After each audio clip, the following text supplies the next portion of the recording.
বন্ধন নিউজে আপনাদের স্বাগত। শুরু করছি আজকের খবর।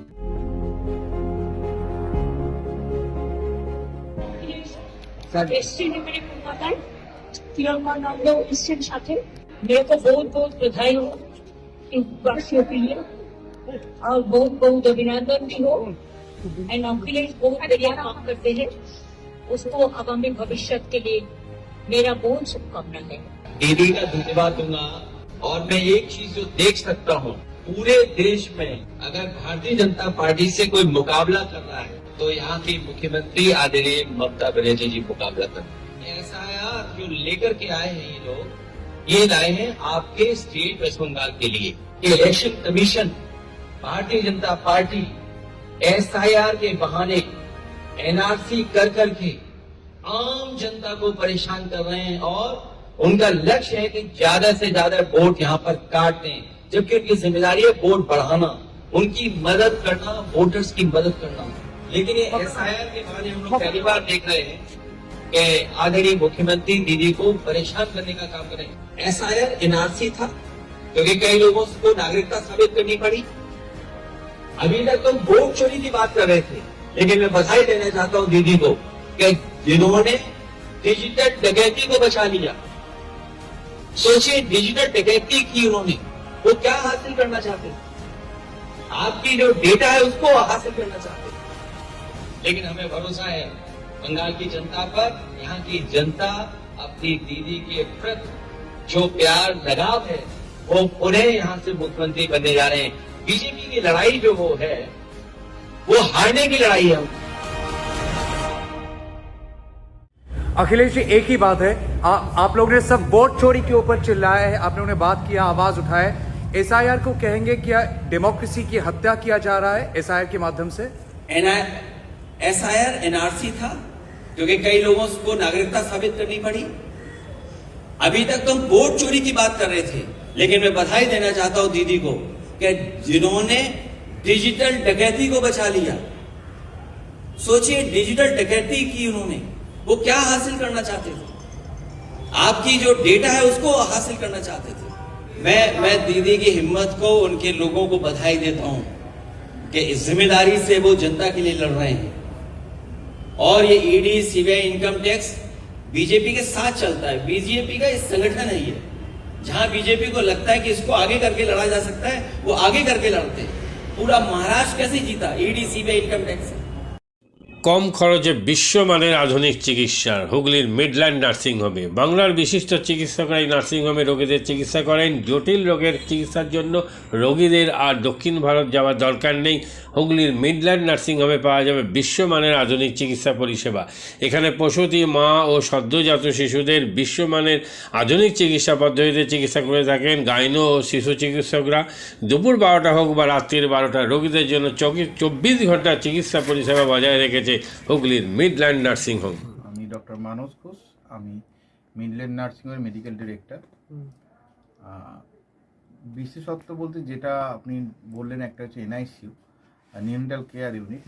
আমি বলতে পারি এটা আমাদের আশেপাশে হুগলি জেলায় নেই। নিউনেটাল মানে হচ্ছে যেটা বাচ্চা জন্মের পরেই প্রথম 28 দিনকে আমরা নিউনেট বলি, প্রথম ফার্স্ট 4 উইকস। তো এই সময়ে বাচ্চাদের সমস্ত রকমের চিকিৎসায় বলুন বা তাদের দেহের গঠন বলুন বা তাদের রোগগুলোই বলুন, সেগুলো সবগুলো অন্যান্য বাচ্চা মানে তার থেকে বড় বাচ্চার থেকে কিন্তু অনেকটাই আলাদা। এবং এই ক্ষেত্রে বাচ্চারা খুব সেন্সিটিভ হয়, বাচ্চাদের রোগ প্রতিরোধ ক্ষমতাও অনেক সময় কম থাকে এবং এগুলোর জন্য স্পেশাল কেয়ার লাগে নিউনেট। এবং তাদের পুরো চিকিৎসা পার্টটা একটা আলাদাভাবে তৈরি হয় প্রথম 28 দিনের জন্য। আমরা এখানে চুঁচুড়া, বিশেষ করে চুঁচুড়া এবং হুগলিবাসীর জন্য এই জিনিসটা আমরা আনতে পেরেছি, যেখানে আমাদের বাচ্চাদের এই নিউনেটদের ক্রিটিক্যাল খুব খারাপভাবে যে নিউনেটগুলো জন্মেছে বা যারা জন্মের পরে যারা হাঁপাচ্ছে বা যারা মেকোনিয়াম খেয়ে ফেলেছেন বা যাদের কোনো জন্মের পরে কোনো রকমের শ্বাসকষ্ট বলুন বা কোনো রকমের অসুবিধে হয়েছে বা জন্ডিস ধরা পড়েছে বা অন্য কোনো কমপ্লিকেশান হয়েছে, সেই ধরনের বাচ্চাদের চিকিৎসা করার জন্য উপযুক্ত ব্যবস্থা আমরা এখানে করতে পেরেছি। তার ভিতরে আমরা বলতে পারি আমাদের এখানে ওয়ার্মার আছে সাফিসিয়েন্ট, আমাদের এখানে 6টা বেডের জন্য ওয়ার্মার আছে এবং আমাদের এখানে ফটোথেরাপি মানে বাইলেয়ার ডবল সারফেস ফটোথেরাপি আছে যাদের কনজেনিটাল বা যাদের জন্ডিস ধরা পড়েছে তাদের জন্যে, এবং বাচ্চাদের ভেন্টিলেটার আছে আমাদের একদম নিওনেটদের জন্য। এই ভেন্টিলেটার সাধারণভাবে সব জায়গায় পাবেন না। এবং বাচ্চাদের বাবেল সিপ্যাপ যেটা একটা স্পেশালাইজ মেশিন, বাচ্চাদের যেহেতু ভেন্টিলেটার খুব বেশি লাগে না, কিন্তু বাবেল সিপ্যাপ বলে একটা জিনিস খুব বেশি লাগে তাদের অক্সিজেনের পরিমাণ কমে গেলে, তাদের শ্বাসকষ্ট হলে, সেটাও আমাদের এখানে আছে। এবং আমি কিছুদিন আগে আমাদের একটি বাচ্চা এখানে ভর্তি হয়েছিলেন যার শ্বাসকষ্ট হতে শুরু করেছিল জন্মের 6 ঘন্টা পর থেকে, এবং সুন্দরভাবে তাকে আমরা এখানে চিকিৎসা দিয়েছি। আমাদের এখানে দুজন খুব ইয়ং মানে এনথুজিয়াস্টিক পেডিয়াট্রিশিয়ান আছেন, ডক্টর মৈত্র এবং ডক্টর ঘোষ। তো তারা দুজন তাদের দুজনের আন্ডারেই বাচ্চা ভর্তি ছিলেন।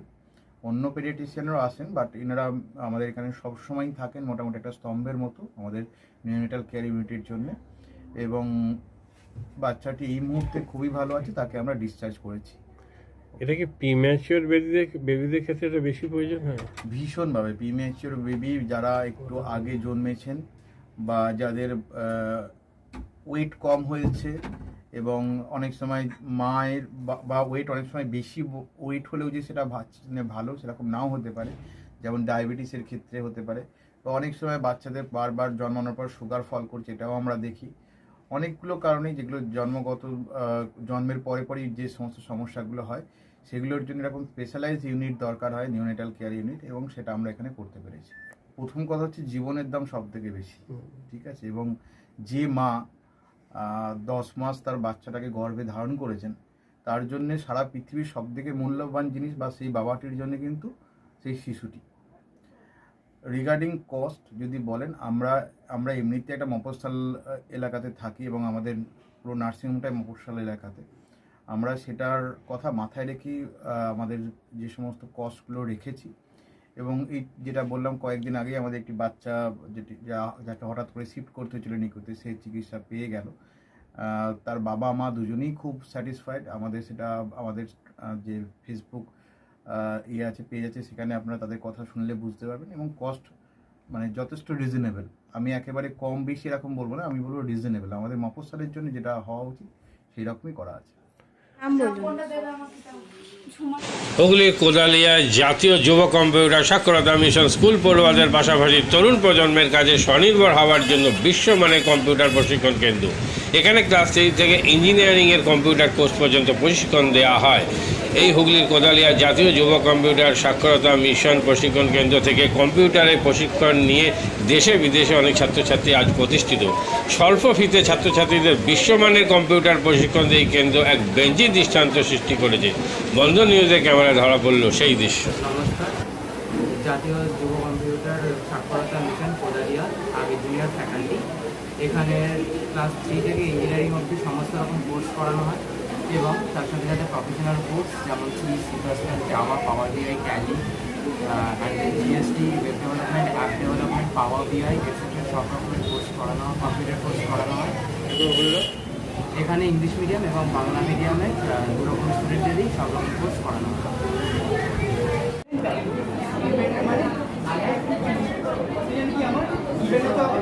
সেকেন্ড কি আমার ট্যালেন্ট গ্রুপ, রাইট? আমি এখানে কি করলাম, এই পার্টটা আমি বার করছি কাকে,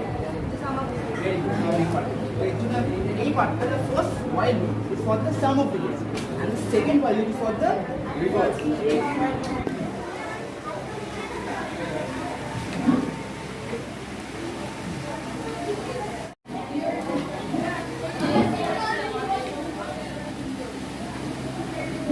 মাদকাসক্ত যুবকদের জীবনের মূল স্রোতে ফিরিয়ে আনছে চুঁচুড়া নবজীবন ফাউন্ডেশন। আজ থেকে 7 বছর আগে পথ চলা শুরু হয়েছিল এই সংস্থার। হুগলি জেলা থেকে শুরু হয়েছিল নবজীবন ফাউন্ডেশনের কাজ। আজ গোটা উত্তর পূর্ব ভারতে ছড়িয়ে পড়েছে তার ব্যাপ্তি। জেলা ও রাজ্যের হাজার হাজার মাদকাসক্ত যুবকদের মানসিক ও শারীরিক চিকিৎসার মধ্যে দিয়ে সুস্থ জীবনের পথে ফিরিয়ে আনছে নবজীবন ফাউন্ডেশন। কি করে এই সংস্থাকে তিল তিল করে গড়ে তুলছেন বন্ধন নিউজ এর ক্যামেরার সামনে, সে কথা বললেন সংস্থার কর্ণধার চন্দন দাস। দেখি ওটার মধ্যে কি আছে, বা পাড়ার বড় দাদারা করছে, আমিও একটুখানি করি, ফিলিংসটা কি সেটা দেখতে যাই। এবং একটা সার্টেন টাইমের পর কি হয়, সেটা ফ্রিকোয়েন্সিটা তখন অনেক বেশি থাকে, গ্যাপ থাকে যখন শুরু করে, পরবর্তীকালে যখন নির্ভরশীল হয়ে পড়ে সেই একটা সাবস্টেন্সের উপর, তখন সেটা থেকে বেরোনোর জন্য সে নানা রকম চেষ্টা করে, কিন্তু তার ওয়ে আউটটা জানা নেই যে কোন রাস্তা দিয়ে গেলে নেশা থেকেও বিরত থেকে সুস্থ স্বাভাবিক জীবনযাপন করা যায়। তো আমি ভাবলাম যে শুধুমাত্র আমি সুস্থ স্বাভাবিক জীবনযাপন করলাম, আমার জীবনের সার্বিক উন্নতি হলো, বা আমার যেসব এম বা আমি জীবনে যে জিনিসগুলো করতে পারিনি সেগুলো আমি ফুলফিল করলাম, তাহলে তো শুধু আমার কথাই ভাবা হলো। তাহলে আমি এরকম কিছু কাজ করি যাতে আমার মতো আরও 5 জন আমার দ্বারা উপকৃত হয়, এবং একটা সার্টেন টাইমের পর যখন মানুষ চায় যে ফিরতে, অথচ তার কাছে রাস্তা থাকে না, তখন এই একটা WHO ওয়ার্ল্ড হেলথ অর্গানাইজেশন একটা প্রসিডিওর বার করেছে।